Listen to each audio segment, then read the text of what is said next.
Tell us about Moonlight. You're a superhero with what is dissociative identity disorder?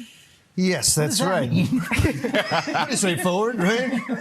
Yes, it's called Moon Knight. Basically, it's a story. You find this guy named Stephen Grant. He works at a museum gift shop. He's really, introverted, kind. He wants to connect with people. He's a bit awkward, but he's got these blackouts, sections of his memory that he just doesn't know what's going on. And slowly he realizes that he's suffering from dissociative identity disorder, and he's sharing his body with an ex-mercenary in the service of an Egyptian god.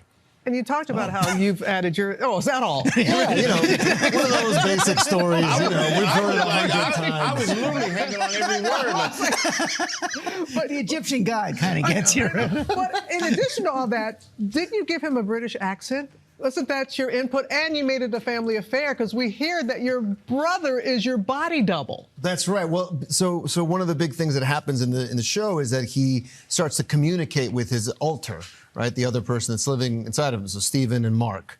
And for those scenes, I would read these scenes where he's talking to himself. I'm like, how are we going to do that? Well, we're going to hire an actor. And I thought, well, my brother, Michael, Michael Hernandez, he's a great actor, and he shares my DNA. So it feels like that's the closest thing to me. And it was great. He was there every single day, and it was fantastic. And it was set in London, but the character wasn't written as English. And I just felt it was a fun opportunity to create a very different kind of character and to make him very distinct from the American guy. Wow. Well, you know what? Let's take a look at a clip from the show. Let's check it out. Stephen, you gotta give me control. It's the only way. I'm gonna die. You're gonna die, Stephen. You're gonna die. Look at me. You're not gonna die. Let me save us.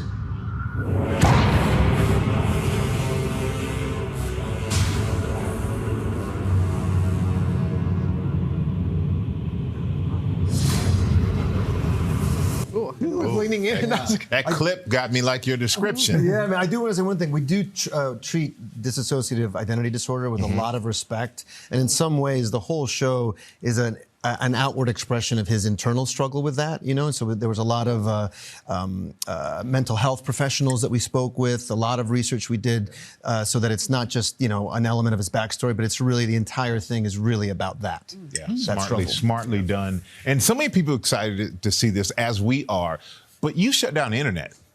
Your skirt suit to the premiere, and you actually said, quote, "The skirt's working." Did you expect the reaction that you wouldn't got you from agree, that? Michael? Hey, man, you're rocking them better than anyone I know can. I got to see you wearing one of those. You don't want to see that. It could have been a little shorter. I feel like it could have shown a little bit more knee. But it also caught the eye of your co-star, Ethan Hawke, who, and how's your friendship evolved? Oh, man. Since what did he call it, a meet cute at a neighborhood coffee shop? It was literally right around the corner. He lives right down the street from me. And I ran into him. I hadn't met him before. And I just said, I'm doing the show. Can you be in it? And, convince him to be in it. It was amazing to have him there with me. He's a creature of the stage. He's a writer, a director. He's such a creative force. And to have him, with me on this show, to really make it an amazing creative collaboration, it was so great. He's a very talented guy. That novel he wrote last year was excellent. Yeah, excellent. Really great. Yeah. Congratulations on Dune. Big Oscar for you guys. I know, yeah, thanks. Swept a lot of the technical categories. It's, so lucky to be a part of that beautiful, massive movie. Yeah, Denis Villeneuve is just, he's such a genius.